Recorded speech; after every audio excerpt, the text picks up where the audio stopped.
محترم ناظرین، السلام علیکم ورحمۃ اللہ وبرکاتہ۔ میں ایک کوٹھی پر ملازمہ تھی، گھر کی صفائی کرتی اور کپڑے دھوتی تھی۔ اچانک بڑا صاحب ہارٹ اٹیک سے مر گیا تو اس کو صحن میں ہی دفنایا گیا۔ صاحب کی ایک بیٹی لندن میں پڑھتی تھی، باپ کی وفات پر وہ بھی پاکستان آ گئی۔ ایک دن صاحب کی بیٹی مجھے کہنے لگی، رات خواب میں ابو آئے تھے، وہ کہہ رہے تھے ملازمہ سے کہنا میری قبر دوبارہ کھدوائے۔ میں تو سن کر حیران رہ گئی۔ اگلے دن میں محلے کا گورکن ساتھ لائی اور قبر کی کھدائی کرائی تو میرے پیروں تلے زمین نکل گئی۔ اس قبر میں ایک کوٹھی میں ملازمہ تھی۔ اس کوٹھی کے مالک بہت ہی اچھے انسان تھے۔ وہ تمام ملازمین کا بہت خیال رکھتے تھے، لیکن ان کی کوٹھی میں خاتون ملازمہ صرف میں ہی تھی جو وہاں صفائی کا کام کرتی تھی اور کپڑے وغیرہ دھوتی تھی۔ وہاں کھانا پکانے کے لیے بھی مرد ملازم تھے اور باقی سارے کاموں کے لیے بھی مرد ملازمین تھے۔ اس لیے اکیلی خاتون ملازم ہونے کی وجہ سے وہ میرا زیادہ خیال رکھتے تھے۔ میری چھوٹی چھوٹی ضرورت کا بھی خیال رکھتے اور تنخواہ کے علاوہ بھی کچھ نہ کچھ تو مجھے دے دیتے تھے، جس کی وجہ سے میرے گھر کا بہت اچھا نظام چل رہا تھا۔ میں دل سے ان کی عزت کرتی تھی۔ ان کی صرف ایک بیٹی تھی جو لندن میں تعلیم حاصل کر رہی تھی۔ جب سے میں یہاں ملازمہ بن کر آئی تھی میں نے ان کو نہیں دیکھا تھا، لیکن جہاں تک میں نے ملازمین سے اس لڑکی کے بارے میں سنا تھا تو یہی کہتے تھے کہ وہ بہت اچھی ہے اور اپنے باپ کی کاپی ہے۔ ملازمین کے ساتھ اس کا رویہ بہت اچھا ہوتا ہے۔ میری مالکن تھوڑی خود سر قسم کی عورت تھی اور وہ میرے مالک کی دوسری بیوی تھی۔ اپنی پہلی بیوی کے فوت ہونے پر انہوں نے اس سے شادی کی تھی۔ وہ بہت ہی مغرور تھی۔ اس عمر میں بھی اسے کلب اور یہ ساری چیزیں پسند ہوتی تھیں، اور مالک کی بیٹی ان کی پہلی بیوی کی اولاد تھی۔ ان دنوں مالک بہت زیادہ بیمار رہنے لگے تھے، لیکن ان کی بیوی کو ان کی بالکل پرواہ نہیں ہوتی تھی، اپنے آپ اور سرگرمیوں میں مصروف رہتی تھی، اور اس کو اس بات سے کچھ لینا دینا نہیں تھا کہ اس کا شوہر بیمار ہے۔ ہم سارے ملازمین اپنے مالک کا ہر طرح سے خیال رکھتے تھے۔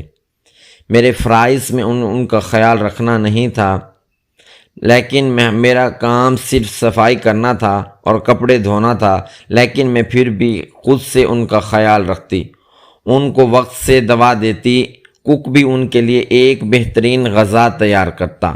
صرف یہ نہیں کہ ہم دونوں ان کا خیال رکھتے تھے، بلکہ باقی سارے ملازمین بھی وقتاً فوقتاً ان کا خیال رکھتے۔ ڈرائیور ہر وقت تیار رہتا، کہیں ہسپتال نہ جانا پڑ جائے، لیکن ان کو باہر واک تک کرواتے اور جس طرح ڈاکٹر کہتا اس کی ہدایت پر عمل کرتے، اور یہ سارے کام ہم ملازمین کیا کرتے تھے۔ ان کی بیوی کو کچھ پتہ نہیں تھا اور ایک دن وہ اچانک فوت ہو گئے۔ عمر ان کی اتنی زیادہ نہیں تھی، لیکن الجھنوں نے ان کو وقت سے پہلے بوڑھا کر دیا تھا۔ ان کی موت کی خبر سن کر ان کی بیٹی بھی لندن سے واپس آ گئی اور میں نے اس کو پہلی دفعہ اپنے باپ کی میت پر دیکھا۔ باہر رہنے کے باوجود بھی اس نے بیہودہ لباس تک نہیں پہنا ہوا تھا۔ جب مالک کی تدفین کا وقت ہوا تو ان کے وکیل نے آ کر بتایا کہ پہلے ان کی وصیت سنی جائے۔ اسی لیے سب سے پہلے ان کی وصیت سنی گئی، اور ان کے لیے وصیت میں یہ بات تھی کہ ان کو اپنے گھر کے صحن میں دفنایا جائے۔ اسی لیے فوراً گھر کے صحن میں قبر تیار کی گئی اور ان کو وہاں پر ہی دفنایا گیا۔ بمشکل 3 دن کا سوگ منانے کے بعد میری مالکن تو پھر سے نارمل ہو گئی تھی، لیکن ان کی بیٹی کو میں دیکھتی تھی کہ اس کو حقیقی طور پر دکھ تھا، اور وصیت کے مطابق ان کی تمام جائیداد میں سے 70% کی ان کی بیٹی مالک تھی اور 30% کی ان کی بیوی مالک تھی۔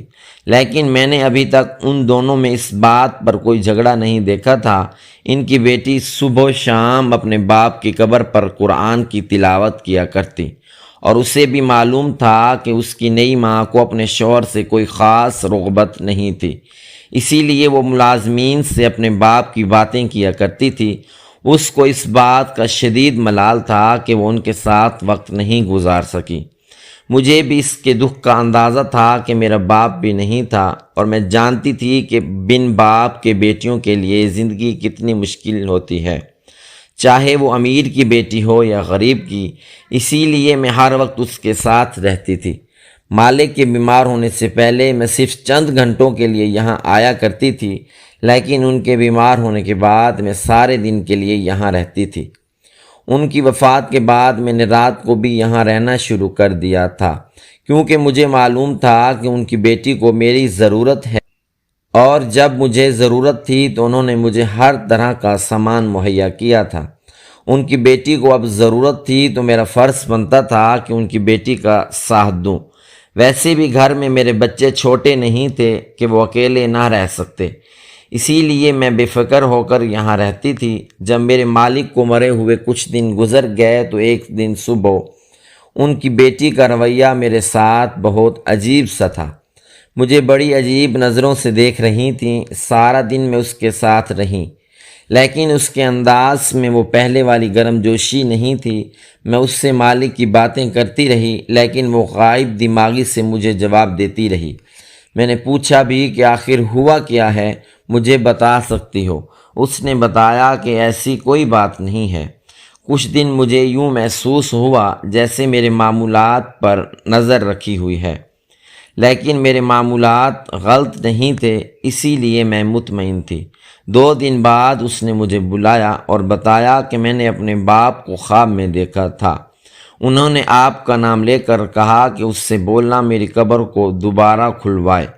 میں اس لیے آپ سے ایسی باتیں کر رہی تھی۔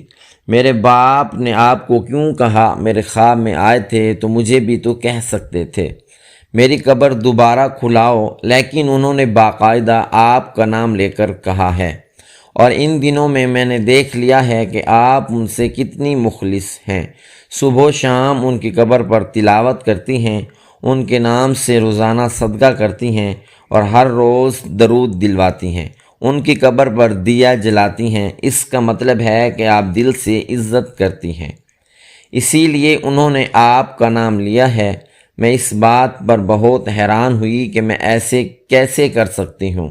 آپ جانتی ہیں کہ مالکن قبر کھولنے کی اجازت کبھی نہیں دے گی۔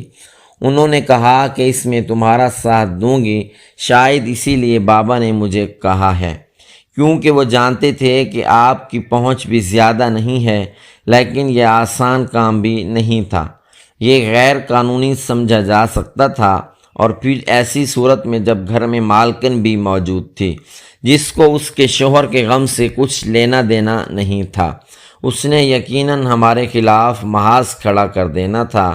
اسی لیے ہم نے سب سے پہلے اس کے بارے میں ہمیں کیا کرنا چاہیے؟ انہوں نے کہا کہ اگر خواب کی بات ہے تو ہمیں اس پر عمل کر دینا چاہیے۔ مولانا سے فتویٰ لینے کے بعد ہم نے قانون کے مطابق کام کیا اور ایک وکیل کے پاس جا کر ساری بات بیان کی۔ انہوں نے اس کا حل بتایا، بلکہ کورٹ سے اس چیز کا باقاعدہ پرمٹ نکلوایا۔ اس کام میں 1 ہفتہ لگ گیا۔ 1 ہفتے بعد محلے کے وہ گورکن جنہوں نے پہلے قبر کھودی تھی ان کو ساتھ لے کر آئی۔ سارے ملازمین کو یہ بات معلوم ہو گئی تھی ہم قبر کشائی کروانا چاہ رہی ہیں۔ میرے ساتھ میری مالک کی بیٹی بھی تھی اور وکیل بھی، اس کے ساتھ ساتھ مولوی صاحب بھی موجود تھے، جس کی وجہ سے مالکن کچھ نہ کہہ پائیں، اسی لیے وہ بھی خاموشی سے ہماری ساتھ آ کر کھڑی ہو گئیں، اور گورکن نے دوبارہ قبر کھودی اور مٹی اٹھانے کے بعد جب اس نے اوپر سے سلیب ہٹائی تو میں حیران رہ گئی، بلکہ ہم سب کی حیرت اور خوف سے آنکھیں باہر آ گئیں، کیونکہ قبر تو بالکل ہی خالی تھی، اس میں میت کا ایک بھی ٹکڑا تک نہیں تھا۔ حالانکہ 2 ہفتوں میں میت بالکل ختم نہیں ہو سکتی۔ سب کو فکر شروع ہو گئی، آخر میت کہاں ہے؟ کیونکہ گھر کے اندر قبر تھی اور پھر بھی میت غائب ہو گئی تھی۔ میں نے کہا، دیکھو اس قبر سے لاش غائب کہاں ہوئی ہے؟ یہ ایسا سوال تھا جو سب کو حیران اور پریشان کر رہا تھا۔ مولانا، وکیل، گھر کے ملازمین اور ہم سب حیرت سے یہ سب کچھ دیکھ رہے تھے۔ مفتی صاحب کے کہنے پر قبر کو دوبارہ بند کر دیا گیا، لیکن اب سمجھ نہیں آ رہی تھی کہ میت کہاں گئی ہے، میت کو ایسے کیسے ڈھونڈیں، اور بات بھی حیرت کی تھی، آخر کس نے میت کا کیا کرنا تھا۔ لیکن وکیل نے سب سے کہا یہ بات اس گھر سے باہر نہیں نکلنی چاہیے، کیونکہ مرنے والا اس معاشرے کا ایک باعزت فرد تھا، بات باہر نکلی تو اس کے بارے میں لوگ عجیب باتیں بنائیں گے اور یہ انسان مرنے کے بعد بے عزت ہو جائے گا۔ اسی لیے ہم نے خود سے وعدہ کر لیا کہ ہم یہ بات باہر کسی تک نہیں پہنچائیں گے۔ لیکن ہمارے باہر بات نہ کرنے سے میت مل تو نہیں سکتی تھی، اسے تو ڈھونڈنا ہی پڑتا، اور اس کے لیے کسی کو تو قدم اٹھانا ہی پڑتا۔ ہم دونوں مالک کے لیے قرآن خوانی کیا کرتی تھیں، لیکن اب قبر پر قرآن پڑھنے کا دل نہیں کرتا، اسی لیے ان کے کمرے میں بیٹھ کر پڑھ لیا کرتی تھیں۔ لیکن جب ان کے لیے قرآن پاک پڑھنے بیٹھتیں تو پہلے خیال آتا تھا کہ میت کہاں گئی، اور نہ جانے اور کتنی بے حرمتی ہو رہی ہوگی، کیونکہ جو لوگ اس طرح قبر سے میت نکال کر گئے ہیں ان کا ارادہ اچھا تو نہیں ہو سکتا۔ مالک کی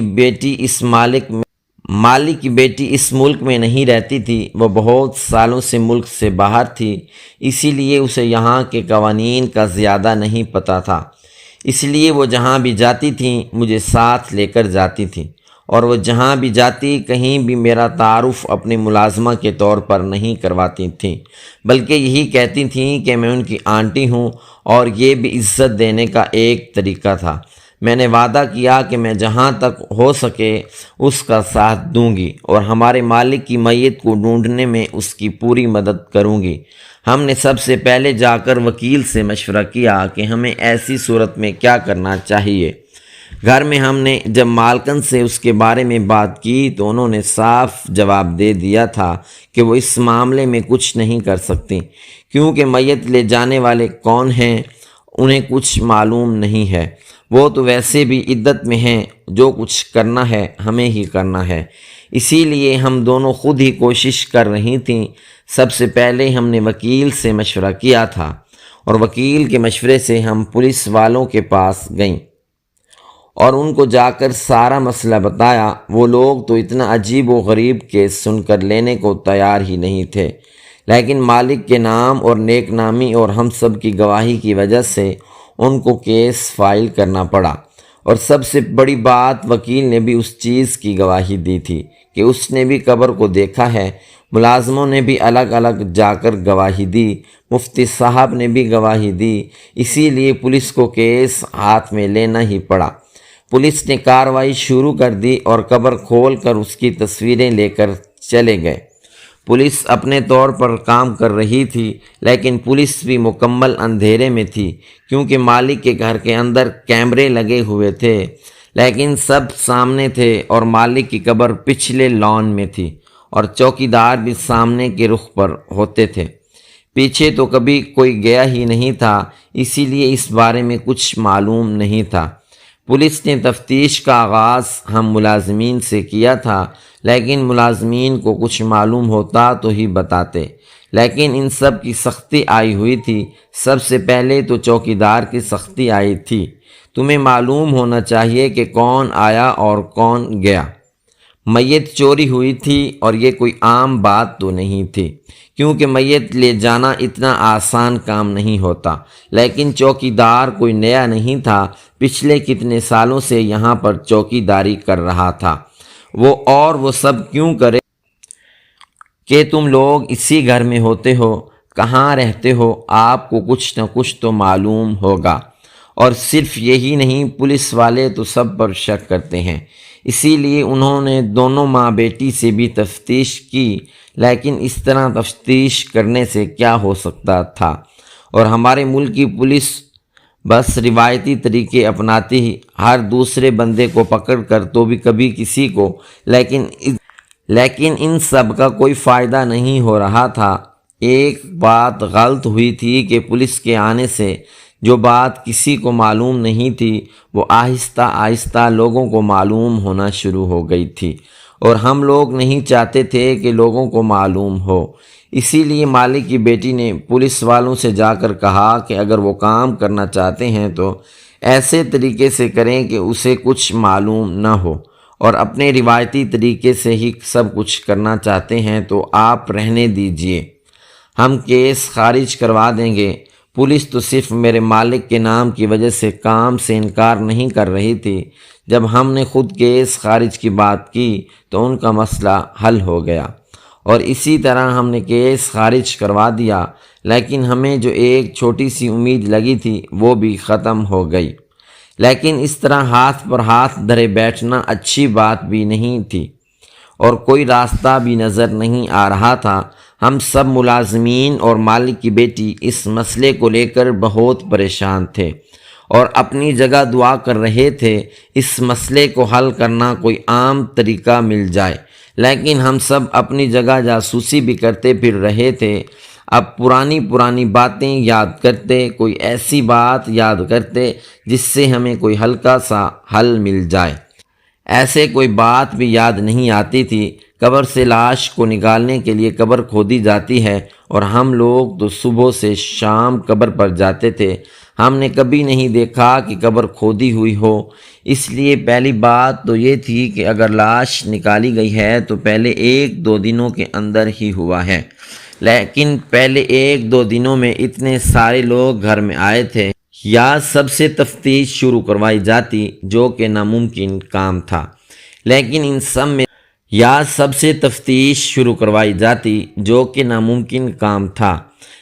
ان سب میں سے مجرم کو تلاش کرنا بھوسے کے ڈھیر میں سے کوئی سوئی نکالنے جیسا تھا۔ لیکن حیرانی کی بات یہ تھی کہ مالک کی بیوی اس مسئلے کو لے کر بالکل بھی پریشان نہیں تھی، ویسے ہی مطمئن دکھائی دیتی تھی جیسے ہمیشہ رہتی تھی۔ اسے اس بات سے کوئی فرق نہیں پڑتا تھا، یا وہ جانتی تھی کہ لاش کہاں ہے۔ ہم اسے کچھ نہیں کہہ سکتے تھے، اسی لیے جو کرنا تھا ہمیں ہی خود ہی کرنا تھا، لیکن کوئی رستہ بھی نظر آتا تو ہی کچھ کر سکتے تھے۔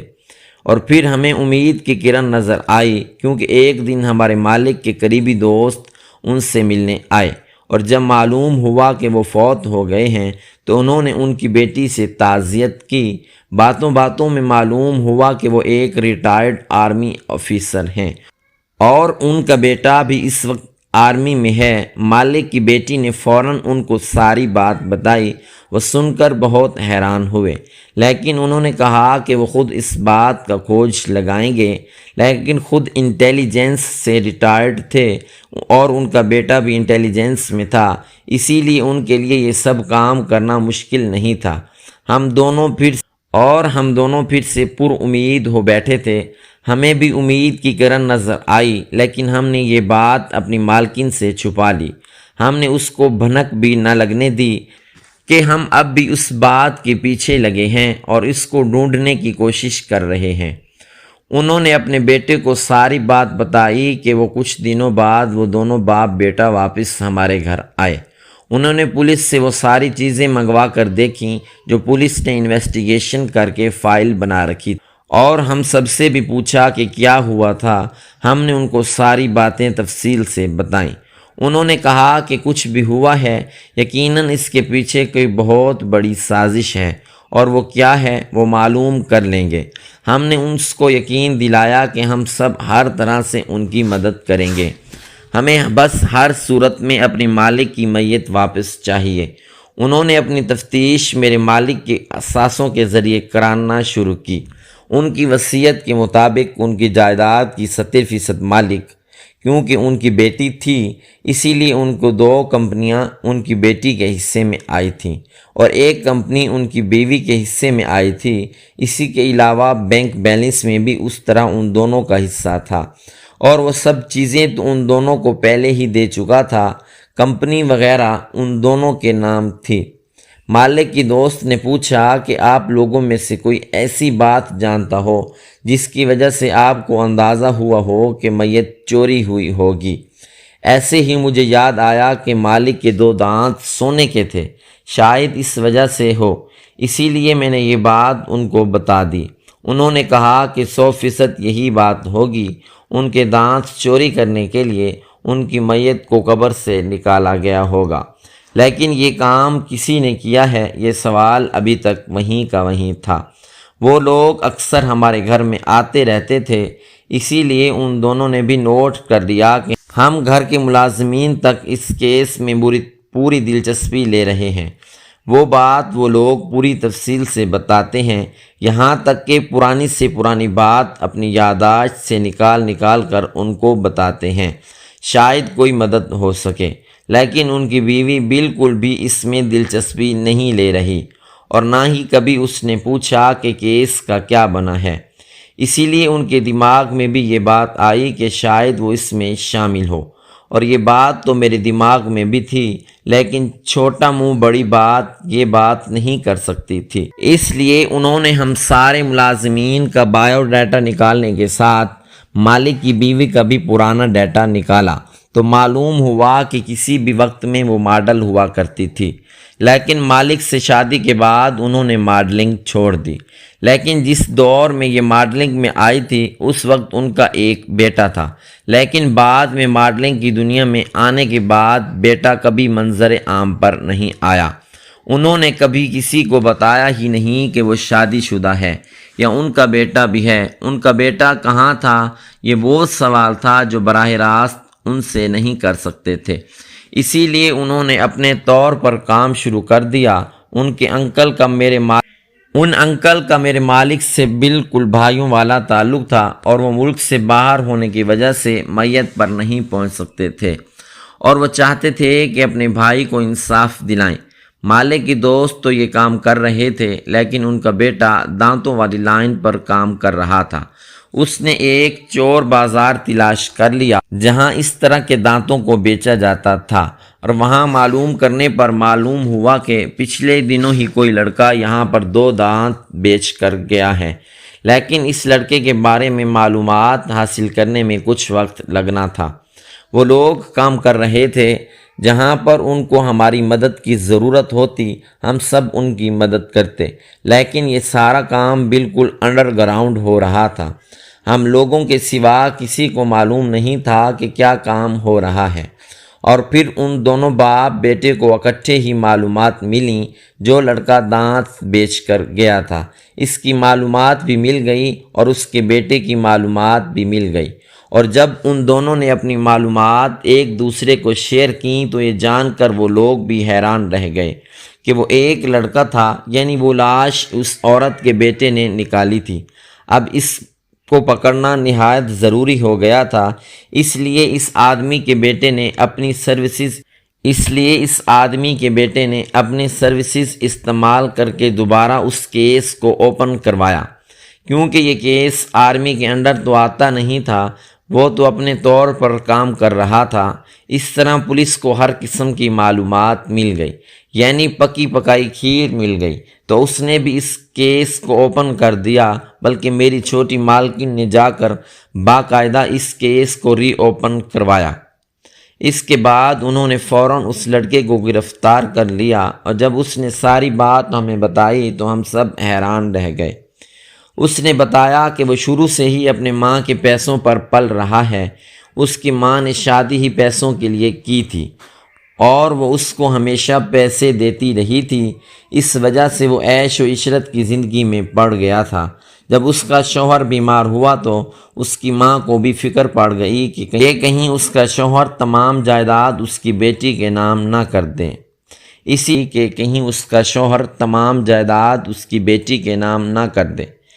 اسی لیے اس بیماری کے دنوں میں ہی اپنا اور اپنے شوہر کے نام کا ایک جوائنٹ اکاؤنٹ کھلوا لیا، اور بلینک چیک پر سائن کروا لیے، پیسے نکلوا کر اپنے اکاؤنٹس میں ڈلوا دیے۔